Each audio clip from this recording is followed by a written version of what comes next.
You're making an effort. You're skipping the obvious junk food. You're reading labels. You're choosing things that sound healthy, things that fit into a fat loss approach. And yet, the results aren't matching the effort. Here's what I want to address in this video. There are 5 foods that most men over 35 eat regularly, genuinely believing they're helping their fat loss, that are quietly working against their calorie deficit without them realizing it. These aren't junk foods, that's the point. They're the foods that sound clean, that have health claims on the packaging, that feel like the right choice. Let's go through them one by one. Here are the 5. Number 1, fruit juice. Number 2, flavored yogurt. Number 3, granola. Number 4, low-fat products. And number 5, protein bars. If any of these surprised you, stay with me. Because the reason each one is a problem is more specific than you might think. Before we start, one important framing point. None of these foods are poisonous. None of them are forbidden. The issue is specific. Each one is commonly misunderstood in a way that quietly pushes calorie intake above the target men think they're hitting. That's it. That's the problem we're solving today. Fruit juice. Fruit juice feels like a health choice. It comes from fruit. It has vitamins. It's in every diet plan from the 1980s onwards. But here's the reality of what's in a standard glass of orange juice. Around 26 grams of sugar, roughly the same as a can of cola. The difference is that orange juice comes with some vitamin C and potassium. But from a fat loss perspective, the sugar content and the effect on blood sugar and insulin are nearly identical. And here's the part that makes juice specifically problematic. When you eat a whole orange, the fiber in the fruit slows the absorption of sugar into your bloodstream. Blood sugar rises gradually. Insulin response is moderate. You also feel the physical volume of the fruit, which registers as fullness. When you drink orange juice, the fiber is gone. The sugar hits your bloodstream fast. Insulin spikes sharply. And because liquid calories don't register in the brain the same way solid food does, you don't feel full. So you drink 250 milliliters of juice, take in 26 grams of sugar, get an insulin spike that closes your fat-burning window, and feel no more satisfied than before you drank it. The fix is simple. Eat the fruit, don't drink it. Flavored yogurt. Yogurt has a genuinely healthy reputation, and for good reason. Plain yogurt is high in protein, good for gut health, and fits well into a fat loss diet. The problem is flavored yogurt, which is what most men actually buy. A standard pot of flavored yogurt, strawberry, peach, vanilla, any of them, typically contains 15 to 20 grams of sugar per serving. That sugar comes from 2 sources. Added sugar, which is put in deliberately to make it taste good, and fruit puree or syrup, which sounds natural but behaves in the body almost identically to added sugar. The fruit at the bottom varieties are particularly deceptive. The fruit layer is almost always sweetened with syrup, not whole fruit.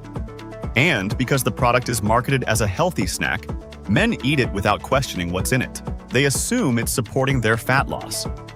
But the sugar content is quietly adding to their daily calorie total in a way they're not accounting for. The fix: switch to plain Greek yogurt. Same gut health benefits. More protein per gram, significantly less sugar.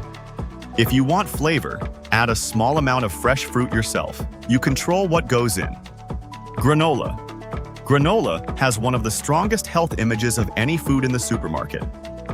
Whole grains, oats, seeds, nuts, natural. It sounds exactly like what a man trying to eat better should be eating. But granola is one of the most calorie-dense foods most men put in their body regularly, and most of them significantly underestimate how much they're eating. A typical serving of granola is around 45 grams, roughly a quarter of a cup. That's about 200 calories. But most men pour what looks like a reasonable bowl, which is closer to 90 to 100 grams. That's 400 calories before adding milk. And here's what makes granola different from plain oats, which are genuinely healthy. To make granola, oats are coated in oil and sugar, then baked. The oil is what makes it crispy. The sugar is what makes it palatable. Both add significant calories that plain oats don't have.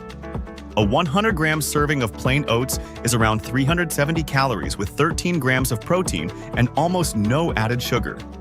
A 100-gram serving of granola is closer to 450 to 500 calories, with significantly more sugar and fat, and less protein. The fix: replace granola with plain oats.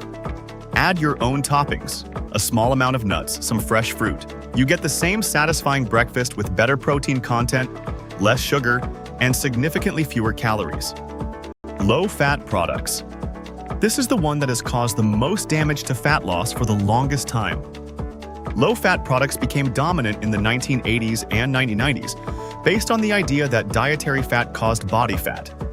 Eat less fat, store less fat. That theory has since been significantly revised. But the products it created are still everywhere. Here's what actually happens when fat is removed from a food product. Fat carries flavor. Remove the fat, and the food tastes like nothing. So manufacturers replace the fat with sugar, sweeteners, modified starches, or a combination of all three. These ingredients restore the flavor and texture that fat provided. The result? A product with less fat but often more sugar, more total carbohydrates, and a higher glycemic impact than the full-fat version. And here's the second problem.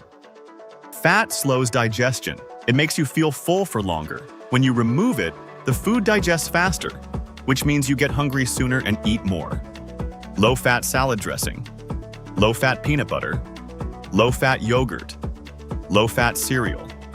In most cases, the full-fat version, eaten in a reasonable portion, is more satisfying, keeps you fuller longer, and contains less sugar than its low-fat alternative. The fix: stop buying products specifically because they say low-fat. Read the sugar content instead. A full-fat plain yogurt with 4 grams of sugar is a better choice than a low-fat flavored yogurt with 18. Protein bars. This is the one that will surprise the most men watching this video, especially men who are actively trying to improve their body. Protein bars. They're marketed specifically at men who care about fitness. They have protein content on the front in large numbers. They feel like a smart snack choice, something that supports muscle and controls hunger. And for some men, with the right bar, they can be a useful tool. But here's what's in most of the protein bars sold in mainstream supermarkets. Between 200 and 350 calories per bar. Often 20 to 30 grams of sugar, or sugar alcohols, which are substitutes that still affect blood sugar in many people. And here's the specific problem. Most men eat a protein bar as a snack between meals, on top of their regular food intake. They don't replace a meal with it, they add it. A 280-calorie protein bar eaten as a mid-morning snack because you're slightly hungry when your next meal is 2 hours away is 280 calories that probably weren't in your target. The protein content is real, but the calorie cost of getting that protein from a bar is significantly higher than getting it from whole food sources. 100 grams of chicken breast gives you 31 grams of protein for around 165 calories. A protein bar gives you 20 grams of protein for 280 calories, along with processed ingredients, sugar alcohols, and a blood sugar response that varies significantly between products. The fix: use protein bars deliberately, not habitually. If you genuinely can't access real food and need protein, a bar is better than nothing.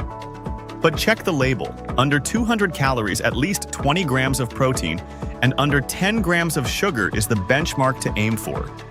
Don't use them as a regular snack on top of full meals. Use them as a planned replacement when real food isn't available. So let's go back to where we started.